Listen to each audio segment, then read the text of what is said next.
Kita akan menyimak paparan Permendikbudristek nomor 53 tahun 2023 tentang penjaminan mutu pendidikan tinggi yang akan dibawakan oleh Sekretaris Direktorat Jenderal Pendidikan Tinggi, Riset, dan Teknologi. Kepada yang terhormat Ibu Cici Cahyandari, kami silahkan. Ya, terima kasih. Assalamualaikum warahmatullahi wabarakatuh. Selamat pagi, semangat pagi, salam, Om Swastiastu, Namo Buddhaya, salam kebajikan. Yang saya hormati Bapak dan Ibu Wakil Rektor Perguruan Tinggi Negeri maupun Perguruan Tinggi Swasta. Yang saya hormati Bapak Ibu Ketua tim penjaminan mutu yang ada di perguruan tinggi maupun satuan pengendali internal yang ada di perguruan tinggi, serta yang saya hormati tentunya Pak Dirjen dan Bu Suning selaku Direktur Belmawa dan juga rekan-rekan yang ada dari Belmawa. Izin saya berbagi layar, mudah-mudahan sudah terlihat gitu ya. Jadi Bapak dan Ibu sekalian, ini menegaskan apa yang sudah disampaikan oleh Pak Dirjen tadi terkait dengan transformasi standar nasional dan akreditasi pendidikan tinggi. Prinsip dari transformasi ini sebenarnya adalah ingin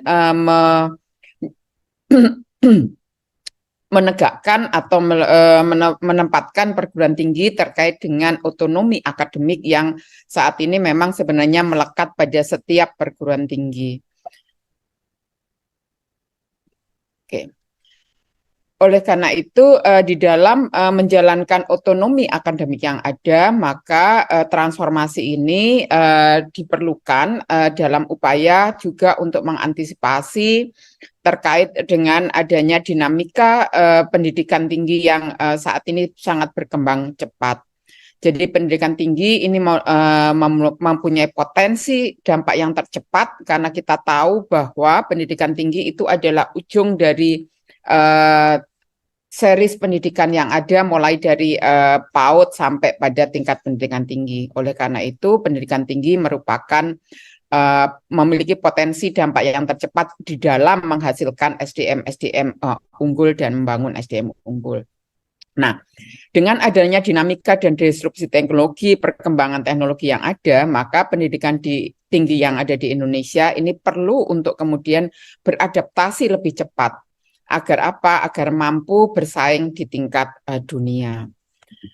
Prinsip yang sebenarnya disampaikan oleh Pak Dirjen tadi, Bapak dan Ibu sekalian, bahwa Permendikbud 53 tahun 2023 ini adalah memberikan fleksibilitas atau yang tinggi kepada perguruan tinggi untuk kemudian beradaptasi dan menyesuaikan sistem penjaminan mutu yang ada di perguruan tinggi sesuai dengan kebutuhan yang ada di perguruan tinggi.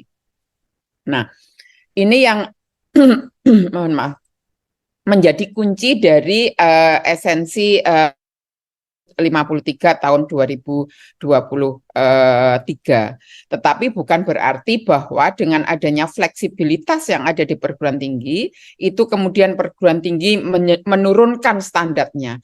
Justru dengan adanya fleksibilitas terkait dengan penetapan standar yang diserahkan kepada perguruan tinggi, maka perguruan tinggi dapat betul-betul mengukur bagaimana standar untuk sesuai dengan bidang keilmuan, sesuai dengan keunggulan yang ada di perguruan tinggi. Tidak bisa lagi perguruan tinggi diukur dengan satu ukuran satu ukuran untuk yang dapat diterapkan untuk seluruh perguruan tinggi. Karena apa? Karena setiap perguruan tinggi pasti punya keunggulan, punya karakteristik yang tidak bisa disamakan satu terhadap yang lain. Nah, Bapak dan Ibu sekalian, pokok-pokok kebijakan Merdeka Belajar di episode 26 itu adalah transformasi standar nasional pendidikan tinggi dan akreditasi pendidikan tinggi. Nah, sebelumnya kenapa kemudian standar nasional pendidikan tinggi itu perlu kemudian kita desain, kita rancang kembali, tidak lagi yang preskriptif dan mekanistik, tetapi didasarkan pada framework atau kerangka penjaminan mutu dan standar yang memang lebih fleksibel untuk kemudian pengukurannya dan penetapannya sesuai dengan ukuran, sesuai dengan keunggulan perguruan tinggi. Nah, karena sebelumnya kita tahu bahwa SNDikti itu rumusannya itu rigid. Jadi setiap rumusan kompetensi itu dijabarkan satu persatu. Jadi kompetensi sikap, pengetahuan umum, keterampilan umum itu secara rinci terpisah.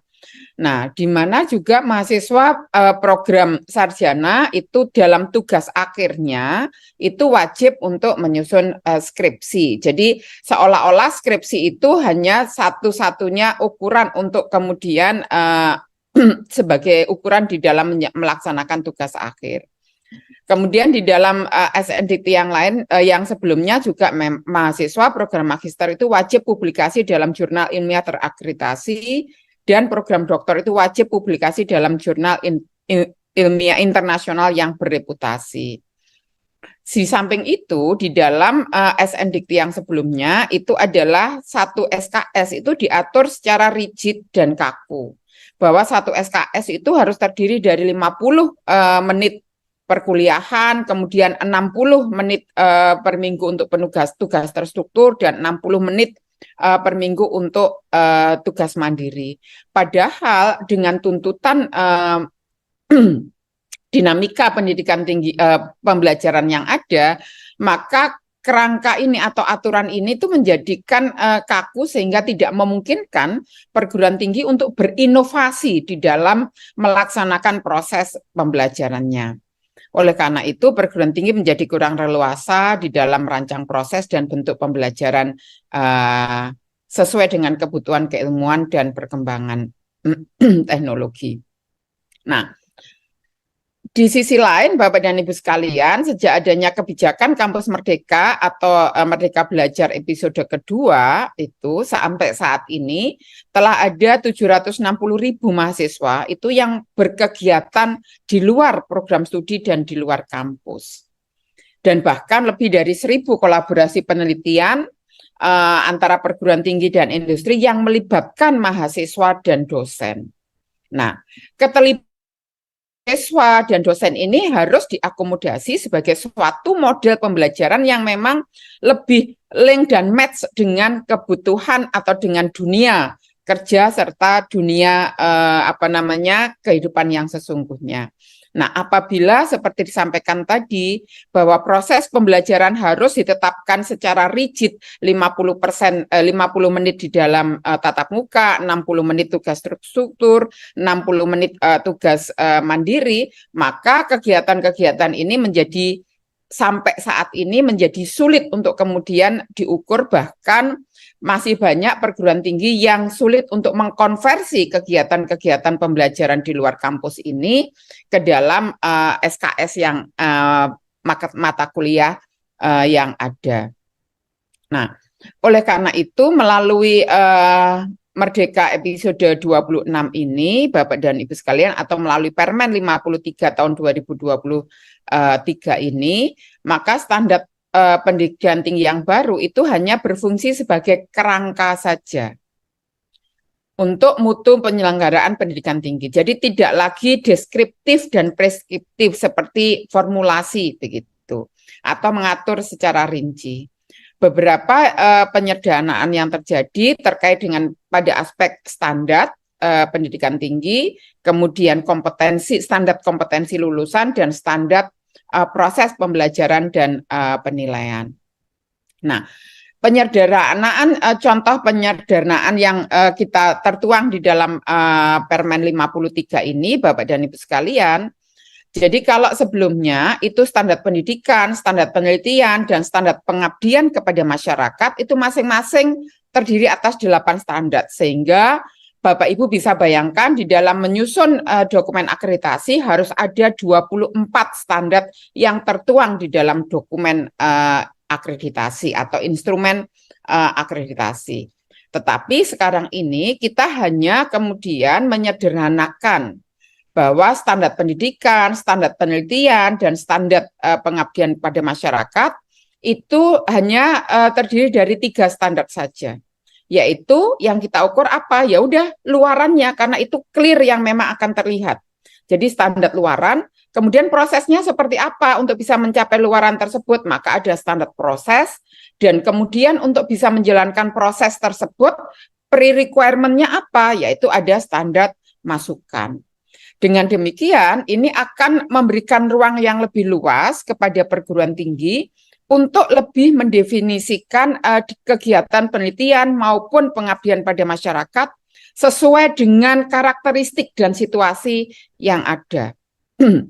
Dengan demikian, seperti yang tadi kita sampaikan, ini juga akan mengurangi beban pelaporan dalam proses akreditasi, karena tentunya dengan adanya standar yang baru ini, maka instrumen akreditasi juga harus menyesuaikan dengan standar nasional pendidikan tinggi ini. Nah, di dalam standar nasional pendidikan tinggi ini, Bapak dan Ibu sekalian, seperti yang tadi sudah disampaikan, di standar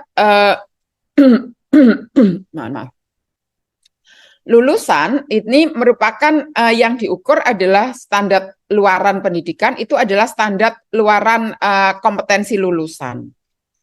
Sementara kalau di dalam standar proses yang diukur hanya proses pembelajaran, bagaimana standar penilaian dan pengelolaannya. Dan untuk standar masukan pendidikan tinggi, ini adalah yang terdiri dari standar isi, standar dosen dan tenaga kependidikan, kemudian standar sarana dan prasarana, serta standar pembiayaan. Sementara itu, untuk standar penelitian dan standar pengabdian kepada masyarakat, tentunya standar luaran penelitian, standar proses penelitian, dan standar masukan penelitian maupun untuk pengabdian kepada masyarakat, itu diimplementasikan dalam strategi dan arah kebijakan program serta pelaksanaan penelitian yang didasarkan pada misi perguruan tinggi. Jadi ini mewadahi mandat misi yang tentunya antara satu perguruan tinggi yang satu dengan perguruan tinggi yang lain bisa berbeda. Jadi tidak bisa disamaratakan. Nah, di mana standar pendidikan, standar penelitian, dan standar pengabdian ini merupakan satu kesatuan yang tidak dapat terpisahkan dalam pelaksanaan tridharma perguruan tinggi. Dengan demikian, perguruan tinggi dalam hal ini dapat mengatur sendiri bagaimana komposisi bobot pelaksanaan dari masing-masing dharma tersebut di tingkat perguruan tinggi maupun di tingkat program studi dan individu dosen. Sehingga kalau kemudian saat ini dosen itu harus selalu memenuhi tridharma dengan komposisi yang sama, yang seragam begitu. Nah, sekarang silahkan misalnya Bapak Ibu untuk prodi tertentu, misalnya dosen X begitu. Oke, dosen X ini untuk misalnya semester ini dia lebih berat pada kemudian tugas-tugas tridharma dalam bidang pendidikan. Kemudian penelitiannya yang porsinya lebih kecil. Nah, ini sebenarnya sekarang ini diberikan keleluasaan dan fleksibilitas kepada perguruan tinggi untuk mengaturnya sesuai dengan diferensiasi misi di perguruan tinggi. Nah, penyederhanaan yang lain, contoh penyederhanaan standar kompetensi lulusan yang ada di Permen 53 ini, Bapak dan Ibu sekalian, jika sebelumnya rumusan kompetensi sikap, pengetahuan umum, dan keterampilan umum itu dijabarkan rigid terpisah-pisah, begitu. Maka di dalam SN Dikti yang sekarang ini kompetensi tidak lagi dijabarkan terpisah-pisah, tetapi satu kesatuan yang utuh, begitu. Perguruan tinggi dapat merumuskan kompetensi sikap, pengetahuan, dan keterampilan itu sebagai satu kesatuan. Kemudian kalau kemudian di dalam SN Dikti yang sebelumnya, tugas akhir sarjana dan sarjana terapan umumnya adalah dalam bentuk skripsi, maka di dalam SN Dikti yang sekarang ini, maka tugas akhir itu tidak hanya dalam bentuk skripsi. Jadi perlu diperhatikan ya Bapak dan Ibu sekalian, saat ini banyak terjadi mispersepsi. Seolah-olah skripsi itu dihapus. Padahal tidak. Jadi bukan skripsi dihapus, tetapi tugas akhir itu dapat berbentuk macam-macam. Tidak hanya skripsi sebagai satu-satunya bentuk tugas akhir. Jadi bentuk tugas akhir yang sekarang ini diberikan keleluasaan wadah, bisa dalam bentuk skripsi, bisa dalam bentuk prototype, bisa dalam bentuk project, atau bentuk lainnya. Dan itu tentunya ditetapkan oleh perguruan tinggi sesuai dengan kompetensi lulusan yang akan dihasilkan, sesuai dengan standar kompetensi lulusan yang akan dihasilkan. Misalnya untuk kemudian prodi yang sifatnya misalnya seperti di ini prodi MIPA, katakanlah kimia, mungkin skripsi masih satu bentuk tugas akhir yang fit untuk prodi tersebut.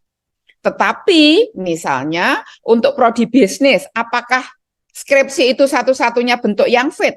Bisa saja untuk prodi bisnis tugas akhirnya dalam bentuk misalnya penyusunan business plan, sampai pada kemudian perhitungan hasil return terhadap investasi yang ada, atau bahkan misalnya dalam bentuk implementasi dari small wirausaha atau small business yang ada. Nah, ini semua adalah setara Bapak dan Ibu sekalian. Bukan berarti skripsi ketentuannya lebih tinggi daripada konteks tadi penyusunan bisnis proses, business plan yang juga sampai pada implementasi aplikasinya yang kecil. Ini tidak ada satu dengan yang lain, itu tidak ada yang lebih rendah atau lebih tinggi. Untuk misalnya prodi seni, katakanlah seni kriya, apakah menulis skripsi itu benar-benar bisa mengukur, merepresentasikan standar kompetensi lulusannya? Bukannya misalnya membuat kriya atau karya tertentu sesuai dengan kemudian standar kompetensi lulusan yang telah ditetapkan, itu menjadi lebih fit daripada kemudian menyusun skripsi. Nah, hal-hal seperti ini Bapak dan Ibu sekalian itu diberikan kewenangan kepada perguruan tinggi untuk menetapkan. Jadi tidak one fit for all begitu ya.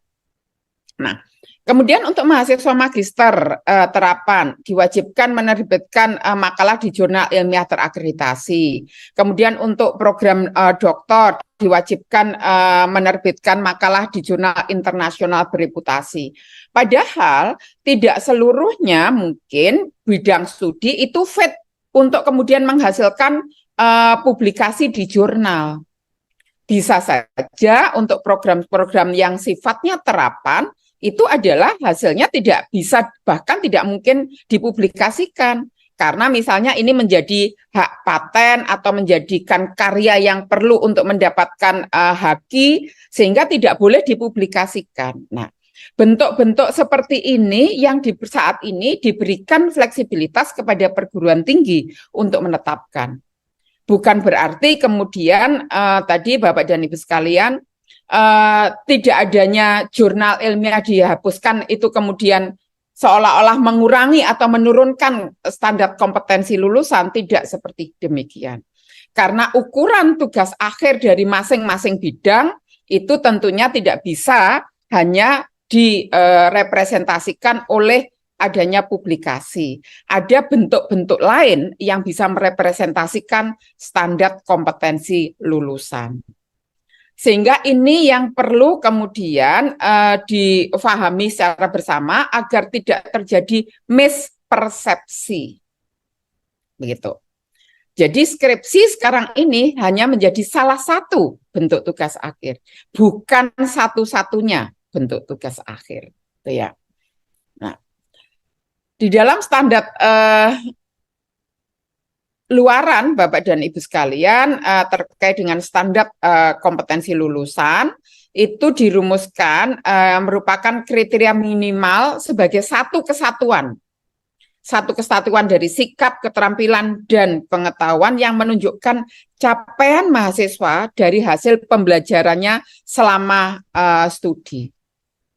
Nah, capaian pembelajaran ini disusun dalam tentunya satu yang terintegrasi, yang utuh gitu ya, disusun secara utuh, dirumuskan secara utuh, begitu, yang nantinya ini harusnya memang dijabarkan atau direpresentasikan dalam mata kuliah pada setiap prodi.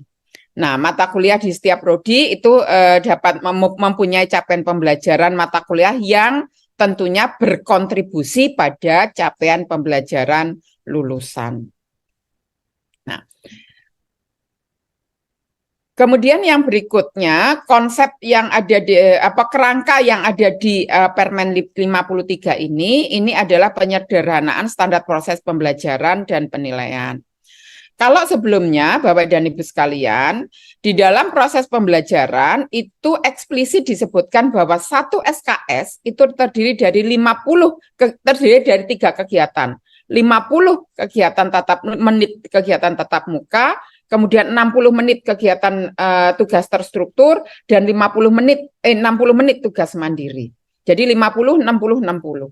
Nah, ternyata dengan adanya kembangan yang ada saat ini rumusan ini itu menjadi tidak fit, tidak bisa mewadahi terkait dengan dinamika tuntutan proses pembelajaran ke depan. Oleh karena itu, di dalam Permen 53 ini sekarang ini dirumuskan satu SKS itu didefinisikan sebagai satu kegiatan yang terdiri sebanyak 45 jam per semester.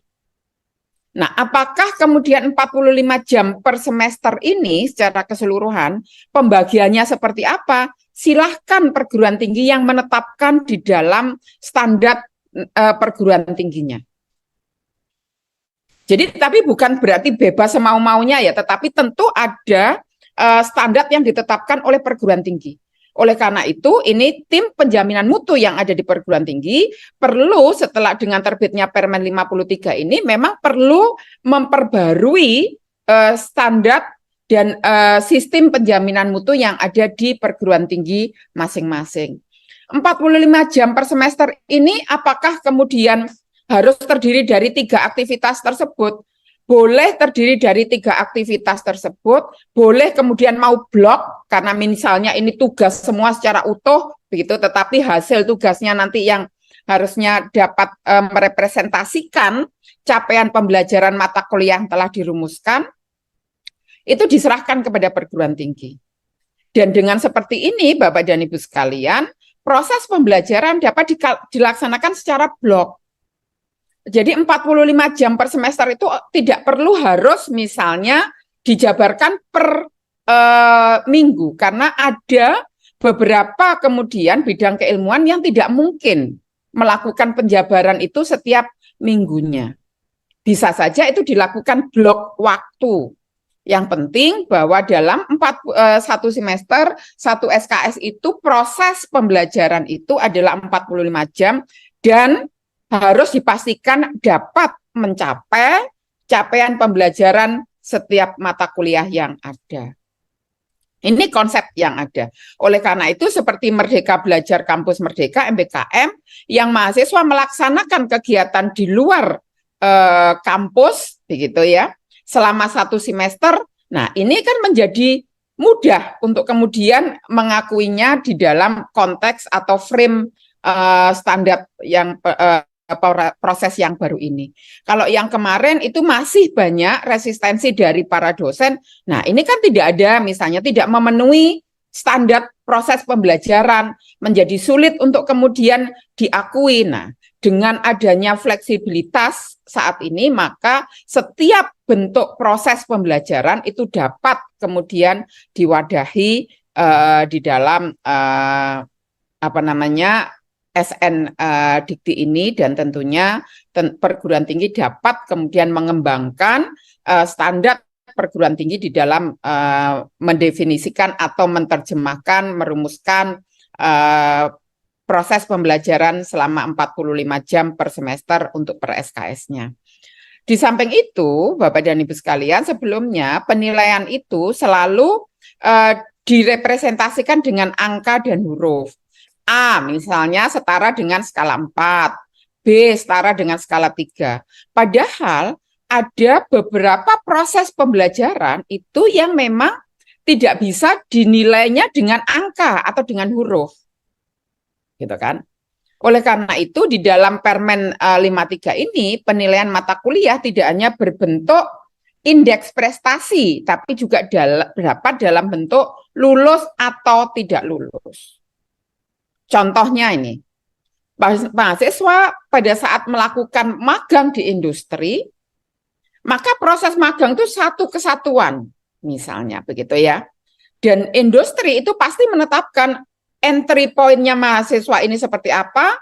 Pada saat dia sudah selesai, ini dia akan pasti diminta diukur kompetensi spesifiknya yang selama proses itu apa.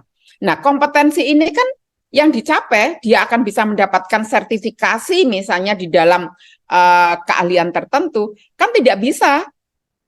Tidak perlu dirumuskan dalam angka. Karena apa?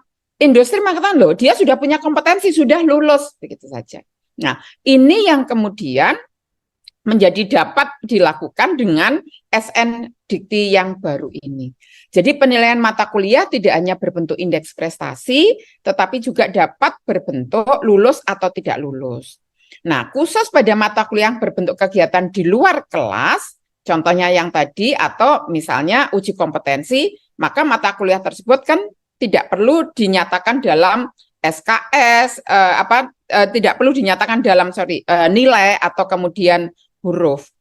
Nah, mata kuliah yang penilaiannya hanya lulus dan tidak lulus ini tidak dihitung di dalam IPK dari mahasiswa. Jadi IPK itu atau indeks prestasi kumulatif itu nanti dihitung hanya didasarkan pada mata kuliah yang memang beban SKS-nya ada dan ada penilaian angka dan hurufnya. Kalau kemudian beban SKS-nya ada dan penilaiannya adalah lulus dan tidak lulus, maka itu tidak perlu dikonversi ke dalam bentuk IPK. Begitu ya Bapak dan Ibu sekalian. Nah, di dalam proses pelaksanaan proses pembelajaran, Bapak dan Ibu sekalian, ini harus di dalam standar proses pembelajaran yang baru ini, maka pelaksanaan proses pembelajaran itu harus menciptakan suasana belajar yang menyenangkan, inklusif, kolaboratif, kreatif, dan efektif. Dan ini juga harus dilakukan untuk memberikan kesempatan belajar yang sama, tanpa membedakan latar belakang pendidikan, sosial, budaya, bahasa, jalur penerimaan mahasiswa, dan kebutuhan. Selain itu, dengan standar yang ini menjamin bahwa proses pembelajaran itu dapat dilaksanakan dengan lebih fleksibel untuk memfasilitasi pendidikan berkelanjutan sepanjang hayat. Jadi fleksibilitas dalam proses pendidikan ini diberikan dalam bentuk proses pembelajaran itu dapat dilakukan secara tatap muka, secara jarak jauh, pembelajaran jarak jauh, kemudian kombinasi bauran tatap muka dan jarak jauh, begitu ya.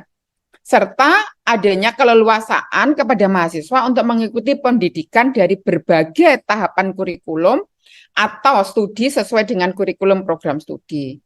Keleluasaan kepada mahasiswa untuk menyelesaikan pendidikan melalui rekognisi pembelajaran lampau sesuai dengan ketentuan peraturan perundang-undangan. Jadi rekognisi pembelajaran lampau juga harus ada pedoman dan sistemnya. Jadi tidak bisa juga sesuka-sukanya. Oleh karena itu, fleksibilitas yang diberikan ini tetap terukur. Jadi menjaga mutu dari pendidikan yang dilaksanakan. Jadi fleksibilitas bukan berarti semau-maunya, tetapi semua pasti diharapkan ada akuntabilitas dan tetap untuk menjaga atau terjaga mutunya. Nah, standar penilaian itu di dalam permen yang baru ini adalah dapat dilakukan melalui penilaian formatif dan penilaian sumatif.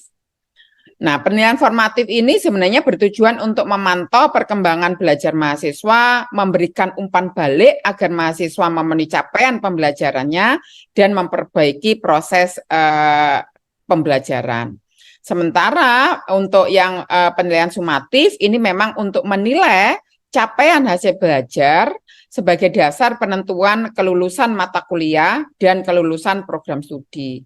Ini untuk yang penilaian sumatif ini dapat dilakukan dalam bentuk ujian tertulis, ujian lisan, penilaian proyek, jadi tidak harus selalu ujian tertulis atau ujian lisan, tapi bisa juga dalam bentuk penilaian proyek, penilaian tugas, uji kompetensi, atau penilaian lain yang sejenis. Nah, indeks prestasi itu dihitung didasarkan pada mata kuliah yang tingkat kelulusan mata kuliah tersebut dinyatakan dalam huruf dan angka. Tetapi kalau tingkat kelulusannya itu dinyatakan secara kualitatif dalam bentuk lulus dan tidak lulus, maka ini tidak perlu dikonversi ke dalam bentuk A, B, C, D, atau E, gitu ya. Nah, perguruan tinggi dapat memberikan nilai antara ya, walaupun di sini ditetapkan A, B, C, D, E, tetapi perguruan tinggi juga diberikan keleluasaan untuk memberikan nilai antara sesuai dengan kisaran nilai dalam huruf dan angka. Nah, hasil penilaian capaian pembelajaran pada setiap semester itu dinyatakan dengan indeks prestasi semester dan akhir program studi dinyatakan dengan indeks prestasi kumulatif, gitu ya. Nah, IPS dan IPK ini hanya dihitung dari rata-rata nilai mata kuliah yang menggunakan penilaian angka dan huruf atau penilaian indeks prestasi. Kalau kemudian penilaiannya menyatakan dengan lulus tidak lulus, maka itu tidak terhitung, tidak perlu dikonversikan dalam indeks prestasi kumulatif. Nah, standar masukan pendidikan ini merupakan kriteria minimal yang mencakup ruang lingkup materi pembelajaran untuk mencapai standar kompetensi lulusan.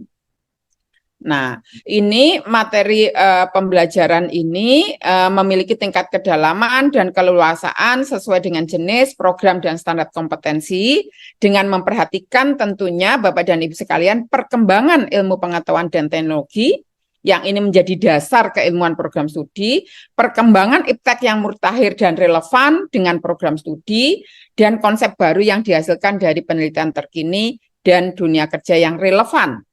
Dengan adanya materi pembelajaran ini, maka diperlukan tadi fleksibilitas dalam metode pembelajaran atau proses pembelajaran. Nah, materi pembelajaran di dalam kurikulum itu disusun secara terpisah ataupun terintegrasi dalam bentuk mata kuliah, modul, blok tematik, bentuk lain. Demikian juga materi itu dapat juga diisi dengan kompetensi mikro, berupa kredensial mikro atau pembelajaran secara daring dari institusi lain yang bersifat terbuka atau masif open online courses atau bentuk lainnya. Jadi tidak semata-mata hanya yang ada di dalam kurikulum di dalam program studi, tetapi bisa kemudian materi itu mengikuti atau mengambil dari pembelajaran dari luar program studi, dari luar kurikulum yang ada di dalam program studi. Nah, standar dosen dan tenaga. Jadi ini merupakan kriteria minimal Bapak dan Ibu sekalian. Ini adalah untuk kemudian terkait dengan kompetensi dan kualifikasi dosen dalam melaksanakan tugas dan fungsi sebagai teladan, pendidik, dan perancang pembelajaran. Kompetensi dan kualifikasi tenaga kependidikan juga sesuai dengan tugas dan fungsi dalam melaksanakan administrasi, pengelolaan, pengawasan, pengembangan untuk menunjang proses pendidikan. Nah, kompetensi dosen ini yang kita syaratkan atau yang menjadi standar itu adalah kompetensi pedagogi, kepribadian sosial dan profesional atau attitude, begitu ya. Dan kualifikasi dosen yang ditentukan sesuai dengan ketentuan peraturan perundangan, serta pemenuhan kualifikasi dosen yang berasal dari praktisi itu dapat dilakukan melalui rekognisi pembelajaran lampau. Dosen pada pendidikan vokasi ini dapat berasal dari praktisi dunia usaha, dunia industri, dan dunia kerja. Artinya kalau seperti ini, jika praktisinya itu, misalnya dosen kan syaratnya harus magister, tapi praktisinya misalnya baru sarjana, tapi punya pengalaman yang utuh dalam bidang tertentu yang nanti akan diminta untuk mengajar di mata kuliah. Maka praktisi ini dapat kemudian memenuhi kualifikasi dosen melalui rekognisi pembelajaran lampau. Jadi kompetensi dan kualifikasi tenaga kependidikan ini ditetapkan oleh perguruan tinggi sesuai dengan kebutuhan. Nah, standar sarana dan prasarana, Bapak dan Ibu sekalian, ini juga hal yang fundamental begitu ya. Kalau kemudian di standar yang sebelumnya, misalnya standar sarana prasarana ini harus misalnya setiap perguruan tinggi itu harus mempunyai memiliki secara sendiri begitu ya beberapa persyaratan sarana yang ada, tetapi di dalam peraturan Permen 53 ini yang perlu dijamin adalah bahwa bukan kepemilikannya saja, bukan kepemilikan semata, tetapi yang perlu dijamin adalah bahwa perguruan tinggi ini dapat menjamin dan menyediakan akses terhadap sarana dan prasarana. Karena kalau dimiliki saja tapi tidak bisa diakses oleh mahasiswa, misalnya hanya karena untuk memenuhi persyaratan pembukaan prodi saja, maka itu di luar konteks yang ada. Jadi di standar kita sekarang ini yang harus dijamin dan disediakan itu adalah akses terhadap sarana prasarana. Jadi perguruan tinggi harus menjamin dan menyediakan akses terhadap sarana prasarana yang mengakomodasi kebutuhan pendidikan mahasiswa, mengakomodasi pelaksanaan tugas dosen, tutor, instruktur, asisten, dan pembimbing, harus sarana prasarana tersebut harus ramah terhadap mahasiswa, dosen, tenaga kependidikan yang berkebutuhan khusus. Sarana prasarana tersebut harus memadai untuk menyelenggarakan pendidikan dan manajemen pendidikan tinggi sesuai kebutuhan penyelenggaraan dan rencana pengembangan pendidikan. Penyediaan akses terhadap sarana dan prasarana tersebut itu meliputi teknologi informasi dan komunikasi yang andal untuk mendukung penyelenggaraan pendidikan, sumber pembelajaran juga. Nah, sarana dan prasarana yang mengakomodasi kebutuhan pendidikan mahasiswa ini dapat diakses oleh mahasiswa baik pada saat berada di dalam kampus maupun saat mahasiswa berada di luar kampus. Perguruan tinggi yang menyelenggarakan pendidikan vokasi wajib melibatkan dunia usaha, dunia industri, dan dunia kerja dalam penyediaan fasilitas pembelajaran dan pelatihan.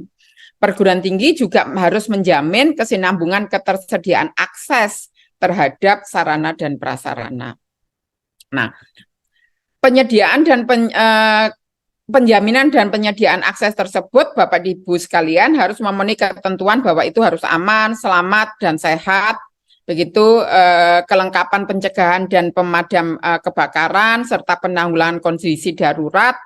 Ini juga harus menjadi perhatian karena selama ini tidak pernah eksplisit ada di dalam standar karena ini menyangkut keselamatan dan keamanan serta kesehatan mahasiswa di dalam proses pembelajaran, termasuk di dalamnya pengelolaan sampah serta limbah bahan berbahaya dan beracun.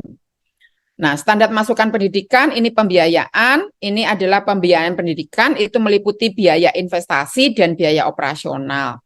Jadi tidak hanya biaya operasional Bapak dan Ibu sekalian. Sehingga perguruan tinggi menerapkan kebijakan bantuan biaya pendidikan bagi mahasiswa yang memiliki keterbatasan kemampuan ekonomi, ini juga harus dijamin sehingga sesuai dengan ketentuan peraturan perundangan. Jadi program untuk afirmasi itu juga menjadi salah satu bagian dari standar pembiayaan. Ini standar penelitian, Bapak dan Ibu sekalian, penelitian itu dilakukan tidak hanya oleh dosen, tetapi oleh dosen bersama mahasiswa.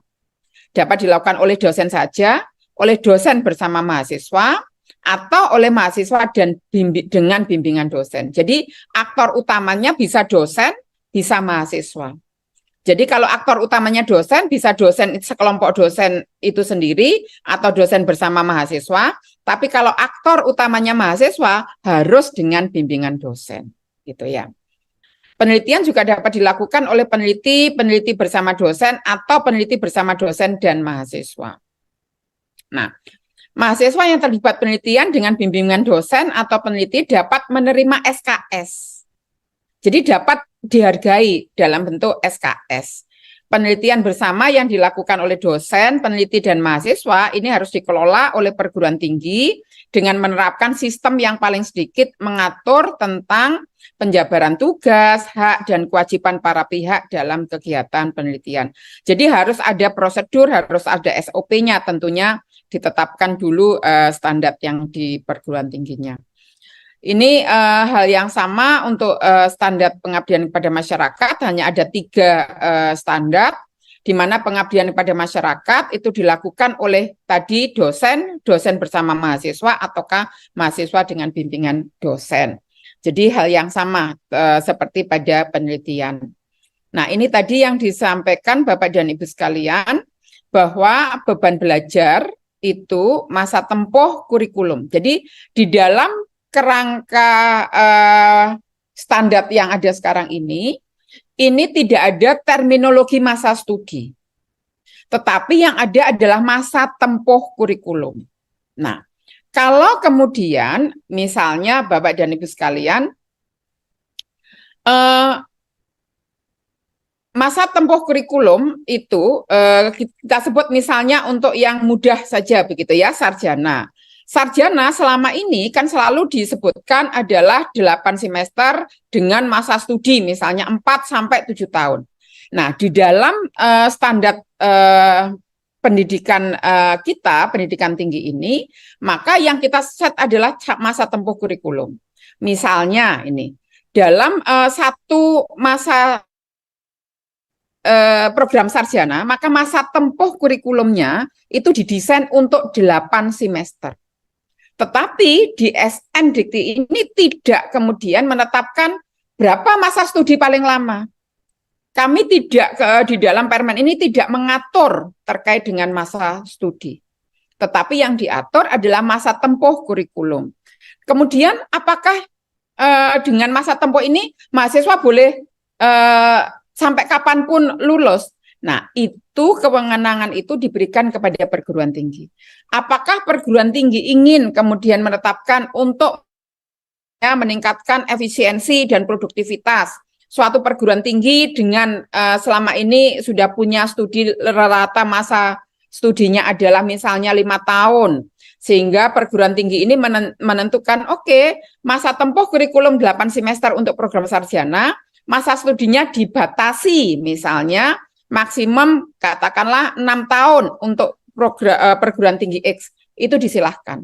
Atau untuk perguruan tinggi Y, mereka hanya menentukan masa studinya maksimum 5 tahun, ya disilahkan.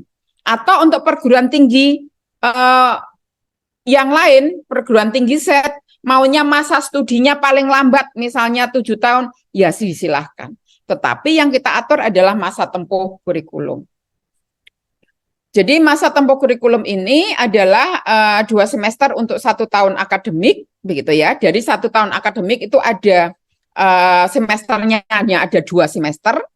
Kemudian dalam 1 tahun akademik itu selain 2 semester yang reguler, itu juga dimungkinkan adanya semester antara. Jadi semester antara itu adalah antar 2 semester yang ada.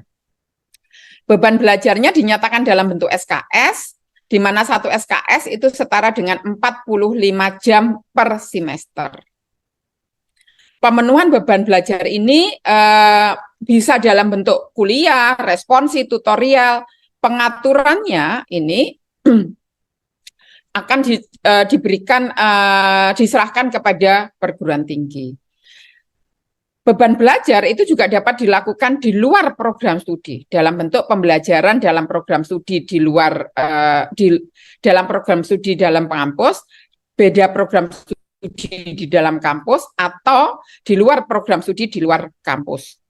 Nah, ini pembelajaran dapat dilakukan melalui kegiatan belajar terbimbing, penugasan terstruktur, atau kegiatan mandiri. Dan ini pengaturannya diserahkan kepada perguruan tinggi. Oleh karena itu, Bapak dan Ibu sekalian, standar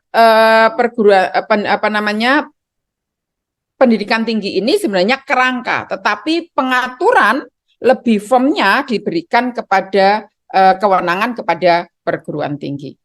Saya kira ini beberapa hal, Bapak dan Ibu sekalian, mungkin saya bisa minta bantuan. Satu hal yang ingin saya sampaikan juga, masa tempuh kurikulum belajar pada setiap program. Jadi untuk program Diploma 1, Diploma 2, dan Diploma 3, ini ya, ini untuk wajib adanya kegiatan magang. Tidak wajib MBKM, tidak wajib itu berarti boleh, tetapi tidak wajib. Dan pada mahasiswa ini diberikan tugas akhir dalam bentuk berbagai bentuk variasi tugas akhir sesuai dengan keunggulan dari masing-masing program studi, dan itu ditetapkan oleh perguruan tinggi. Nah, untuk program sarjana ini paling sedikit 144 SKS dengan masa tempuh itu 8 semester, begitu ya. Dapat sebagian dari beban belajar tersebut dalam bentuk Merdeka Belajar Kampus Merdeka, dan diberikan tugas akhir dalam bentuk berbagai bentuk, bisa skripsi, bisa prototipe, bisa proyek, atau bentuk tugas akhir lainnya. Nah, setiap program studi bentuk tugas akhirnya seperti apa, tentunya disesuaikan dengan keunggulan atau karakteristik bidang studi tersebut, dan itu adalah ditetapkan oleh perguruan tinggi. Begitu. Untuk sarjana terapan wajib ada magang, begitu ya Bapak dan Ibu sekalian. Dan satu hal ini yang mungkin agak juga menjadi krusial, perlu difahami bahwa untuk program magister atau magister terapan, Bapak dan Ibu sekalian, ini masa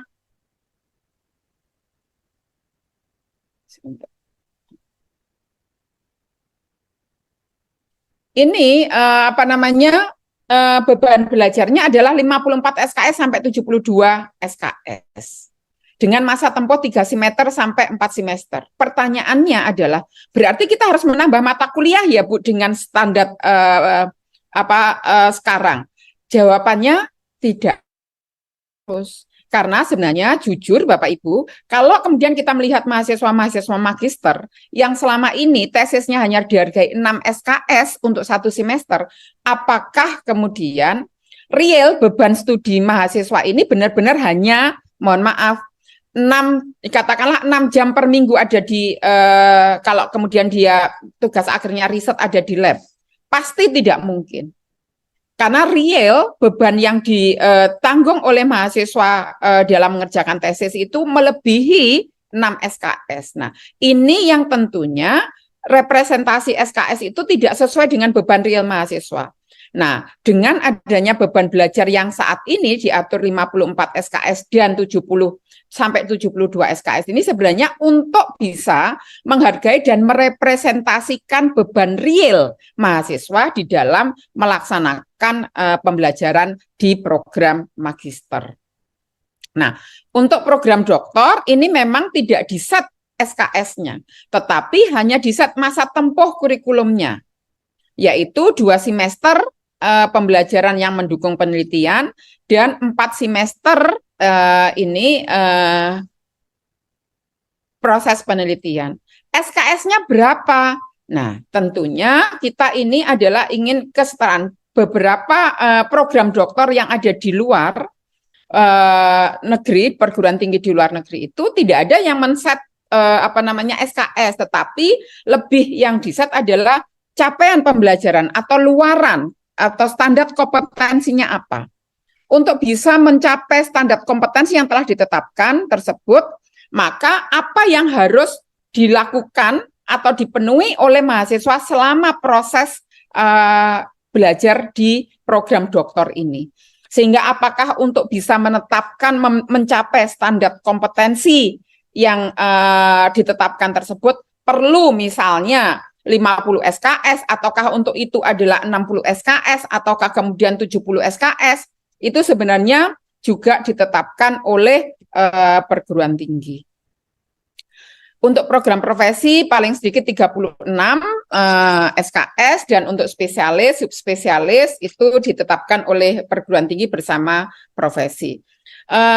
Mungkin Bu Suning saya boleh izin untuk stop share dulu, misalnya nanti bisa dilanjutkan oleh Bu Suning. Izin Bapak dan Ibu sekalian. Ini Bu Cici. Bismillahirrahmanirrahim. Assalamualaikum warahmatullahi wabarakatuh. Menyambung saja ya Mbak Nuning, ini apa yang sudah disampaikan Prof. Cici. Mohon izin Ibu Bapak semua meneruskan. Jadi di tayangan yang sudah kami share, itu sudah kami buat matriks terkait dengan masa tempuh kurikulum. Tentu ini mempermudah Ibu Bapak semua untuk melihat per programnya seperti apa. Dan salah satu yang mungkin nanti Ibu Bapak bisa lihat, itu di magister dan magister terapan berubah dari yang sebelumnya. Kalau sekarang itu rentang minimumnya adalah 54 SKS sampai dengan 72 SKS yang dirancang dengan masa tempuh kurikulum 3 semester sampai dengan 4 semester. Rasionalnya adalah selama ini kita menghargai tesis itu SKS-nya itu kurang merepresentasikan beban belajar dari mahasiswa magister seperti itu. Sehingga ini bukan untuk menambah mata kuliah, tetapi menambah proporsi SKS di dalam tesisnya. Jadi harapannya seperti itu. Kemudian untuk magister sendiri itu wajib diberikan tugas akhir dalam bentuk tesis dan seterusnya. Kemudian untuk dokter terapan itu memang tidak diatur SKS, tetapi diatur dalam masa tempuh kurikulum yang dirancang sepanjang 6 semester yang terdiri dari 2 semester pembelajaran yang mendukung penelitian dan 4 semester penelitian. Kemudian pembelajaran yang mendukung penelitian dapat dikecualikan oleh perguruan tinggi bagi mahasiswa yang memiliki pengetahuan dan kompetensi yang telah mencukupi untuk melakukan penelitian. Dan ini wajib diberikan tugas akhir dalam bentuk disertasi dan lain sebagainya.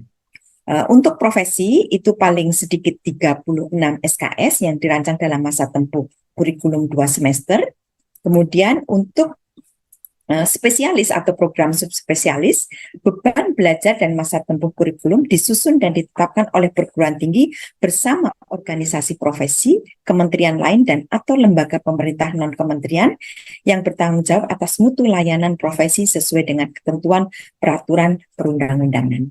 Kemudian Ibu Bapak semua, tentu kita sepakat bahwa inovasi hanya bisa dilakukan dengan ruang gerak yang luas.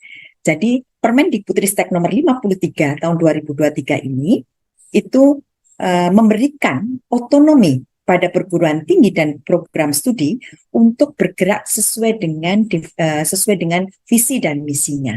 Jadi Ibu Bapak semua kalau misalkan sudah diberi otonomi maka jangan meminta juknis juklak seperti itu Ibu Bapak semua, karena ini sudah ada di tangan Ibu Bapak semua, di perguruan tinggi Ibu Bapak semua untuk menyesuaikan sesuai dengan diferensi misi yang ada di perguruan tinggi. Kemudian Ibu Bapak semua, kami lanjut untuk yang bagian sistem akreditasi pendidikan tinggi. Bagian yang kedua di dalam permen tersebut. Kaitannya dalam akreditasi, ada beberapa hal yang perlu kita ketahui, yaitu bahwa akreditasi, jadi dalam episode sebelumnya, ini kita umumkan bahwa akreditasi itu diperbaharui secara otomatis setiap 5 tahun. Kemudian proses reakreditasi itu bersifat sukarela bagi perguruan tinggi dan program studi yang sudah siap untuk naik peringkat akreditasi. Kemudian untuk reakreditasi itu tetap dapat dilakukan kapan saja bila ada indikasi penurunan kualitas perguruan tinggi atau program studi. Kemudian program studi yang berhasil mendapatkan akreditasi internasional tidak perlu menjalani proses akreditasi nasional. Kemudian Ibu Bapak semua, ini beberapa keinginan kita bahwa dengan MB 26 ini kita menginginkan bersama meneruskan transformasi yang sudah ada dengan meringankan beban administrasi dan finansial akreditasi. Kita bisa melihat sebelum dan sesudahnya Ibu Bapak semua. Sebelumnya itu akreditasi terhadap perguruan tinggi dan prodi dapat menghasilkan ada status tidak terakreditasi baik sekali atau unggul. Sedang sesudahnya status akreditasi itu disederhanakan. Kemudian Yang kedua, biaya akreditasi program studi oleh LAM itu dibebankan kepada perguruan tinggi. Sekarang ini pemerintah akan menanggung biaya akreditasi wajibnya, baik yang dilakukan BAN PT maupun LAM. Kemudian yang berikutnya, sistem atau proses akreditasi dilakukan terhadap masing-masing prodi, sehingga permintaan data pada level UPPS, baik itu fakultas maupun departemen, itu dirasa berulang. Pada MB26 ini, proses akreditasi program studi dapat dilaksanakan bersama-sama pada tingkat pengelola program studi. Ibu Bapak semua, beberapa hal yang berkaitan dengan status akreditasi yang disederhanakan.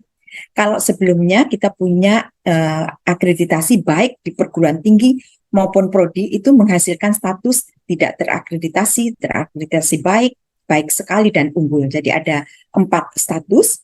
Kemudian yang sesudah ini kita bedakan. Untuk akreditasi perguruan tinggi itu menghasilkan status 2, tidak terakreditasi dan terakreditasi. Kemudian untuk akreditasi program studi itu menghasilkan status tidak terakreditasi, terakreditasi, terakreditasi unggul. Kemudian terakreditasi oleh lembaga akreditasi internasional. Ibu Bapak semua, artinya status terakreditasi berarti sudah memenuhi SNDikti, sudah memenuhi standar minimal. Kemudian untuk status terakreditasi unggul berarti sudah memenuhi standar LAM. Kemudian standar LAM itu harus melampaui standar nasional dikti, kemudian program studi yang mendapatkan akreditasi internasional tetap tidak perlu menjalani proses akreditasi nasional. Dampak positifnya apa? Yaitu bahwa standar yang menjadi basis akreditasi lebih jelas dan sederhana. Kemudian instrumen akreditasi juga lebih sederhana dan mengurangi beban akreditasi, beban administrasi di perguruan tinggi dan program studi. Ibu Bapak semua, ini berkaitan dengan pemerintah menanggung biaya akreditasi wajib yang sebelumnya itu semua dibebankan kepada perguruan tinggi, tapi setelah ini Ibu Bapak semua status terakreditasi bersifat wajib, tapi status terakreditasi unggul tidak bersifat wajib.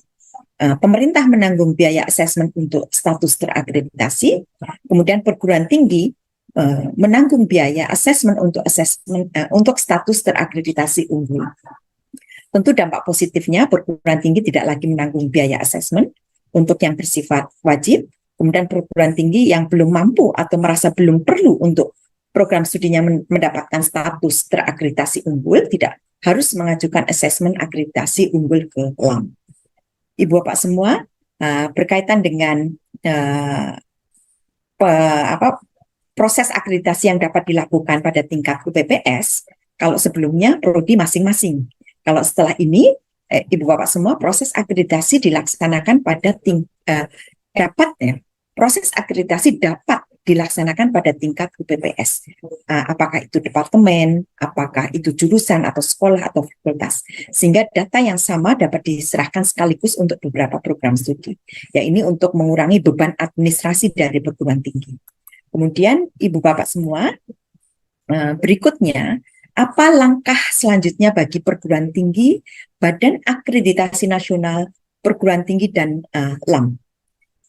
Untuk perguruan tinggi, tentu dibutuhkan untuk menjabarkan standar nasional pendidikan tinggi sesuai dengan tingkat mutu, keluasan substansi, serta visi dan misi masing-masing dalam bentuk standar pendidikan tingginya. Kemudian menyesuaikan penyelenggaraan perguruan tinggi dengan peraturan baru dalam waktu paling lambat 2 tahun. Tentu untuk level perguruan tinggi ini sudah harus dilakukan secepatnya, karena nanti program studi kan akan menyesuaikan panduan-panduan yang terkait. Kemudian peringkat akreditasi yang ada, A, unggul, B, baik sekali, C, dan baik, ini tetap berlaku hingga masa berlakunya selesai. Kemudian perpanjangan status akreditasi akan menggunakan status akreditasi yang disederhanakan. Kemudian yang dilakukan BAN PT dan LAM ini kebetulan sudah mulai bekerja. Jadi pertama akan menyampaikan informasi masa transisinya akan seperti apa. Kemudian yang berikutnya tentu tidak lagi menarik biaya ke perguruan tinggi untuk asesmen status terakreditasi yang bersifat wajib. Kemudian menyesuaikan instrumen akreditasi dengan standar nasional pendidikan tinggi dalam waktu paling lambat 2 tahun, dan ini kami terus dengan Direktorat Kelembagaan untuk mengawal supaya prosesnya bisa lebih cepat. Kemudian berikutnya,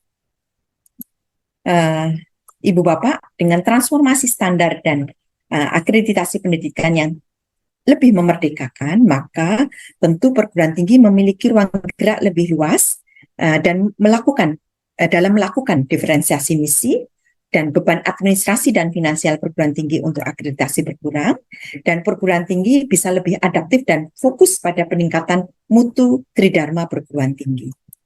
Kemudian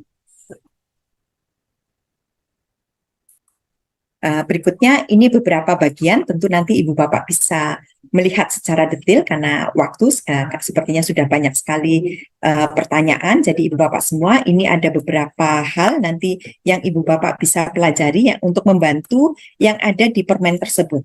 Jadi ini beberapa hal, ketentuan-ketentuan lebih lanjut ya, nanti bisa dipelajari Ibu Bapak semua. Mohon izin Ibu Bapak semua, kami ingin menyampaikan beberapa hal yang sudah kami sediakan. Pertama, link materi sudah diinfo oleh panitia. Kami sudah mengupload beberapa hal berkaitan dengan permennya sendiri. Kemudian ada tayangan yang sekarang, ini ada di sini. Kemudian ada pertanyaan yang sering ditanyakan, itu sudah kami himpun di sini. Kemudian ada rencana tindak lanjut atas Permendikbud juga sudah ada. Kemudian ada alat bantu infografis baik dari standar nasional maupun dari akreditasi. Siapa tahu nanti diperlukan Ibu Bapak semua untuk mensosialisasikan di media sosial. Jadi ini, kemudian yang berikutnya, ini tadi sudah kami masukkan ke materi yang ada di sana. Kemudian untuk FAQ kurang lebih isinya supaya Ibu Bapak semua nanti bisa terbantu. Jadi ada 85 slide yang kami pakai untuk membantu Ibu Bapak semua dalam melihat hal-hal yang teknis seperti itu. Jadi soal yang sering ditanyakan, kami sudah susun berdasarkan bagian-bagiannya. Jadi bagian 1 itu untuk standar nasional, kemudian yang bagian 2 tentang akreditasi. Kategori pertanyaan pun sudah kami susun supaya membantu Ibu Bapak semua, yaitu berkaitan dengan tentang transformasi standar nasional, mengapa ada transformasi ini, kemudian tentang CPL, tentang penyelenggaraan proses pembelajaran, kemudian tentang program, kemudian tentang masa tempuh kurikulum, bentuk tugas akhir, assessment, penerimaan mahasiswa baru, pendidikan akademik, vokasi dan profesi, standar dosen dan tenaga pendidikan, standar sarana prasarana, standar pembiayaan, SPMI, kemudian standar penelitian dan pengabdian pada masyarakat, dan upaya tindak lanjutnya. Jadi ini semua sudah kami kemas supaya membantu Ibu Bapak semua dengan cepat bisa menangkap esensi-esensi mendasar yang ada di dalam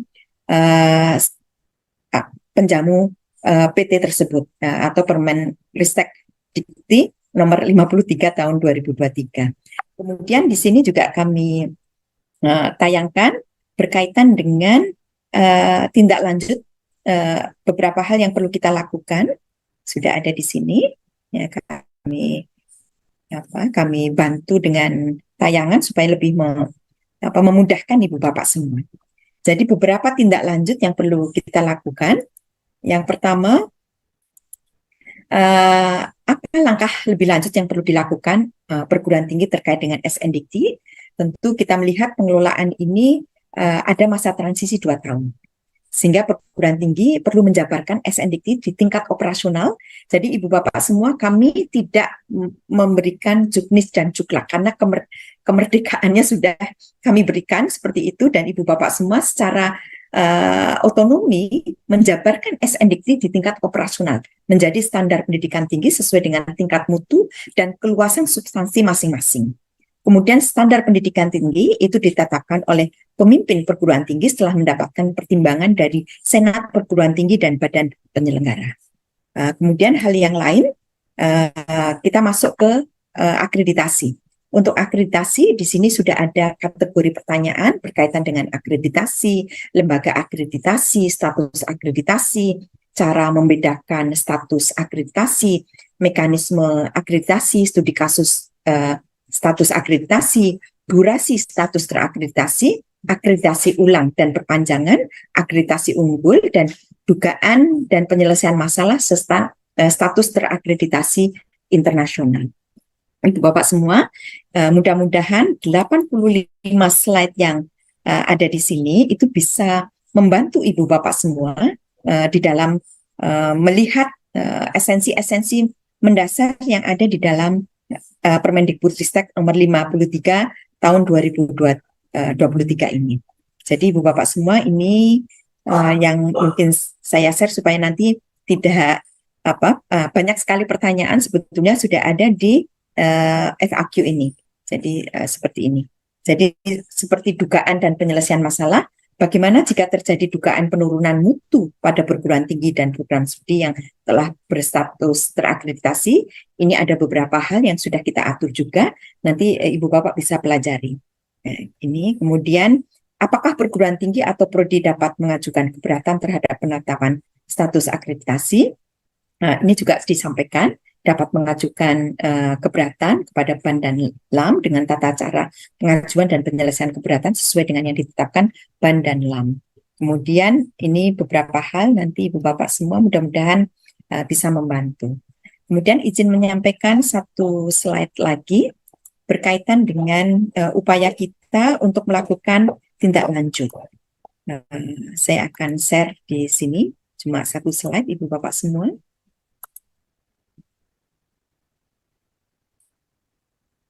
Jadi rencana tindak lanjut kita, beberapa di antaranya,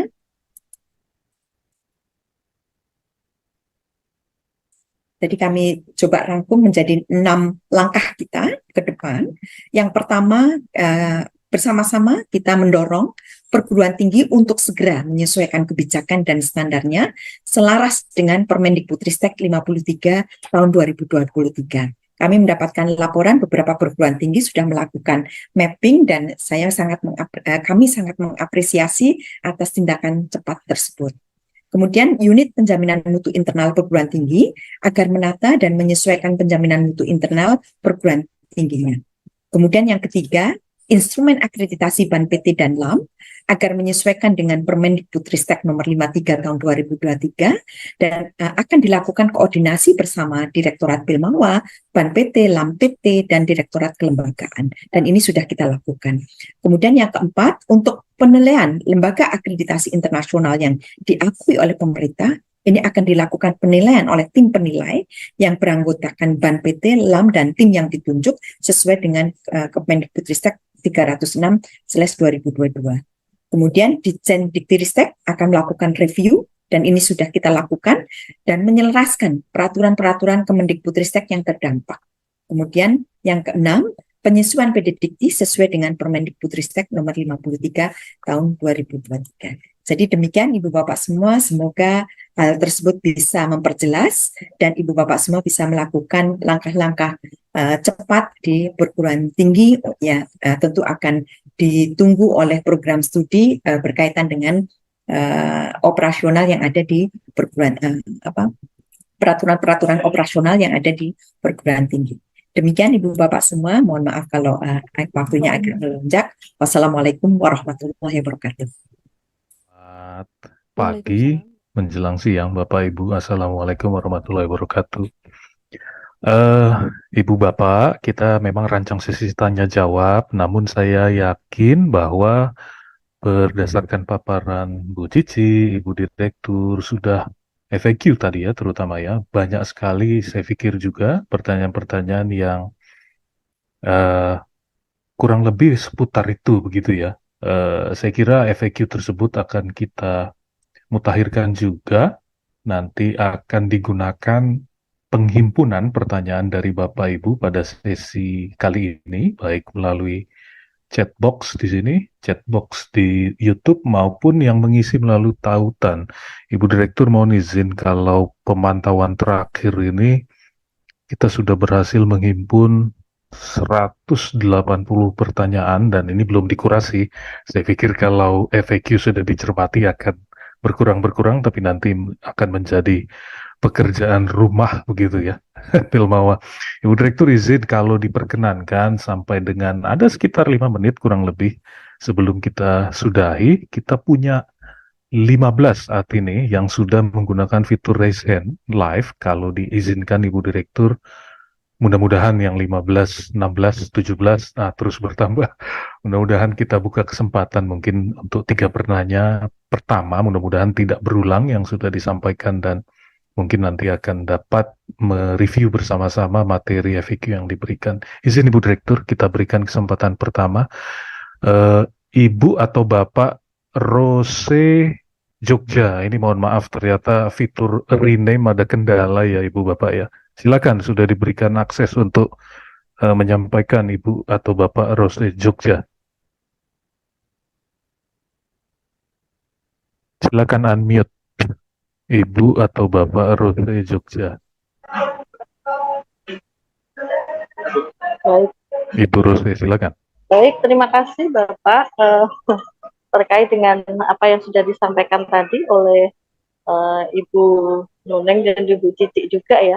Jadi ini yang mau kami tanyakan adalah yang terkait dengan akreditasi nih Bapak nih, yang terkait dengan status akreditasi tadi karena memang beberapa mohon maaf ya beberapa prodi yang ada di tempat kami memang ini dalam waktu dekat ini masa akreditasinya sudah hampir selesai ya, sudah selesai di awal tahun 2024. Nah, sehingga memang ini kami juga proses reakreditasi untuk beberapa prodi juga untuk perguruan tinggi kami juga Bapak. Karena ini kami juga terkait dengan perguruan tinggi juga ada beberapa hal yang kami masih kemarin masih pantau dua juga. Nah, ini bagaimana nanti terkait dengan hal tersebut ya Pak? Karena kan tadi status akreditasinya kan ada yang unggul, kemudian baik sekali yang awal yang kemarin ya. Nah ini yang sekarang kan kami masih menggunakan yang lama gitu. Berarti nanti ini untuk kedepannya apakah nanti juga tetap akan ada semacam kalau kemarin kan kita harus konversi begitulah. Ini nanti kalau misalkan kami mendapatkan karena masih menggunakan yang lama, menggunakan akreditasi baik, hasilnya baik sekali begitu misalkan seperti itu. Wah nanti kami juga akan melakukan konversi kembali ISK tuh bagaimana nih Bapak ini karena memang kami ini dalam proses pengajuan reakreditasi ini kami sudah tinggal menunggu asesor ngatur Bapak. Dan itu ya Bapak, terima kasih. Ibu Rose dari perguruan tinggi Okay, mana tadi ya Bu ya? Bapak. Ya, saya dari Universitas Karya Husada Semarang Bapak. Yang saya karena kami juga kami baru proses dari Stikes kemarin tahun 2021 19 Juli 2021 mendapatkan SK dari Stikes menjadi Universitas Handphone. Baik, terima kasih Bu. Kami tampung dulu berikutnya Bapak Ruzito. Bapak Ruzito silakan Bapak.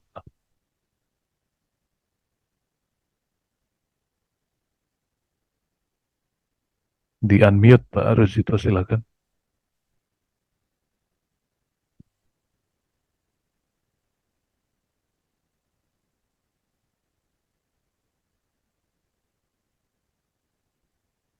Pak Ruzito bisa unmute dulu sebelum menyampaikan. Ya ada kendala Ibu nampaknya. Kita lompat ke Pak Muhammad Syukur Unka Sintang. Silakan Bapak. Silakan unmute.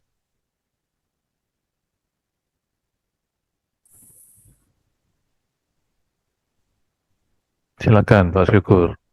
Baik Pak Marbun, terima kasih. Assalamualaikum warahmatullahi wabarakatuh. Waalaikumsalam warahmatullahi wabarakatuh. Ini ada sedikit yang ingin kami tanyakan, terutama mengenai mata kuliah yang penilaiannya bisa menggunakan standar lulus dan tidak lulus, gitu ya. Jika dihubungkan nanti ke dunia kerja, halo, bisa kedengaran Pak? Ya, baik. Terdengar Pak, terdengar. Silakan. Dihubungkan ke dunia kerja. Itu bagaimana implementasinya Pak? Kan minta maaf ini kan kita kalau kadang-kadang ada peluang kerja itu yang masih menggunakan standarnya itu menggunakan IPK. Nah, kan artinya kan prioritas dan orientasi kita kan tentu bagi mahasiswa yang mau lulus kan IPK-nya harus tinggi. Sehingga secara administrasi itu unsur itu terpenuhi. Itu yang pertama. Kemudian bagaimana mengimplementasikan seperti yang Ibu saya lupa yang pertama kali menyampaikan antara mata kuliah yang menggunakan IPK gitu ya, yang masih ada yang transkrip nilainya katakanlah begitu, dengan yang tidak, ini mensinkronkan antara keduanya. Kalau tidak salah saya dulu kan ada lulusan ini kan biasanya diberi surat keterangan keahlian kompetensinya ya Pak, kalau tidak salah itu pendamping. Apakah memungkinkan tidak itu gitu? Jadi mata kuliah yang penilaiannya lulus dengan tidak lulus mungkin bisa dibuat semacam surat keterangan sebagai bagian dari kompetensi yang bersangkutan dalam rangka untuk memudahkan lulusan kita itu mencari peluang di dunia kerja. Saya rasa itu aja. Terima kasih Pak. Pak Syukur, terima kasih. Ibu, Bapak mohon izin nih, nampaknya bahkan sudah lewat 10.31, Bu Direktur harus sesi berikutnya. Jadi mungkin untuk sementara Bapak Ibu izin hanya 2 ini dulu. Yakin FAQ kami update pun pertanyaan Bapak Ibu. Mohon izin Bu Direktur, terima kasih. Terima kasih Pak Kevin, Ibu Bapak semua. Mohon maaf sekali karena waktunya sangat pendek, tetapi kami akan menghimpun pertanyaan-pertanyaan yang ada di dalam chat Zoom dan yang ada di YouTube itu menjadi tambahan FAQ yang akan kita buat. Menjawab dari 2 pertanyaan di atas, Ibu Bapak semua, Ibu Rose dan Bapak Muhammad Syukur. Ibu Rose, untuk proses akreditasi ataupun reakreditasi, ini nanti akan ada pengumuman resmi dari Ban PT dan LAM untuk pelaksanaan teknisnya nanti akan seperti apa. Jadi mohon bisa menunggu ya Ibu Bapak semua, karena hal-hal teknis ini sedang kita koordinasikan. Kemudian yang berikutnya, Bapak Muhammad Syukur, pertanyaannya ini mewakili banyak pertanyaan dari teman-teman, baik yang saya lihat dari YouTube dan juga dari Zoom. Jadi kita memberikan kemerdekaan Ibu Bapak semua di program studi untuk mengklasifikasikan mana mata kuliah yang ada IP-nya atau ada nilai angkanya, atau ada yang statusnya lulus tidak lulus. Sebagai contoh Ibu Bapak semua, misalkan ada program MBKM 20 SKS gitu ya. Kemudian program MBKM 20 SKS tadi Ibu Bapak sulit untuk memasukkan sebagai IPK. Ya, ini bisa kita beri lulus tidak lulus, tetapi SKS-nya terhitung seperti itu. Jadi ini sebetulnya jawaban atas banyak prodi yang merasa merasa kesulitan untuk memberikan nilai pada program-program seperti MBKM dan lain sebagainya. Jadi Ibu Bapak semua, mata kuliah ini nanti akan Ibu Bapak semua klasifikasikan. Mata kuliah yang ada nilai angka dan ada yang lulus tidak lulus. Yang lulus tidak lulus, SKS-nya terhitung tetapi tidak menghitung IPK-nya. Jadi transkrip dari mahasiswa itu tetap transkrip yang seperti yang sekarang, tetapi mungkin ada tambahan yang mata kuliah yang statusnya lulus dan tidak lulus. Jadi ini mungkin bisa memperjelas, dan sepertinya di FAQ juga sudah kami masukkan. Ibu Bapak semua nanti bagian di proses pembelajaran itu sudah ada bagian yang pertanyaan dari Bapak Muhammad Syukur ini. Demikian sih Ibu Bapak semua, mudah-mudahan bisa mencukupi untuk tahap pertama ini. Tentu nanti akan kami teruskan untuk tahapan-tahapan berikutnya untuk mendorong perguruan tinggi untuk segera menyesuaikan peraturan-peraturan operasional di perguruan tinggi, menyesuaikan Permendikbudristek nomor 53 tahun 2023. Mohon maaf atas keterbatasan waktu, dan kami sangat mengapresiasi kehadiran Ibu Bapak semua baik di Zoom maupun di YouTube. Assalamualaikum warahmatullahi wabarakatuh. Waalaikumsalam warahmatullahi wabarakatuh. Terima kasih Ibu Direktur. Ibu izin bisa dibuka. Siap. Jadi untuk materi akan Zoom ini tidak akan ditutup gitu ya, setelah sesi selesai nanti akan dicoba lagi tautannya Bapak. Materi bisa, kalau bisa diunduh sudah verifikasi dan validasi internal tadi Diktiristek. Ibu Direktur, terima kasih. Mohon izin Ibu, kita sudah boleh sudahi pertemuan ini. Terima kasih untuk pertanyaan. Bapak Ibu, apresiasi, mohon dicermati materi yang sudah diberikan, terutama bagian FAQ. Saya pikir tetap bisa digunakan tautan yang disediakan di chat box Zoom ini maupun YouTube, sehingga akan dokumen hidup begitu ya. Kita akan gunakan sebagai dasar untuk pemutakhiran semata-mata supaya masa transisi, kita punya 2 tahun ya, masa transisi dapat kita jalani dengan baik dan penyesuaian peraturan dapat terlaksana secepat-cepatnya. Demikian Ibu Bapak, terima kasih. Kita sudahi sesi tanya jawab ini. Mohon maaf sekali lagi karena keterbatasan waktu. Selamat siang. Assalamualaikum warahmatullahi wabarakatuh. Kembali Mbak Nuning, terima kasih. Terima kasih Ibu Bapak semua.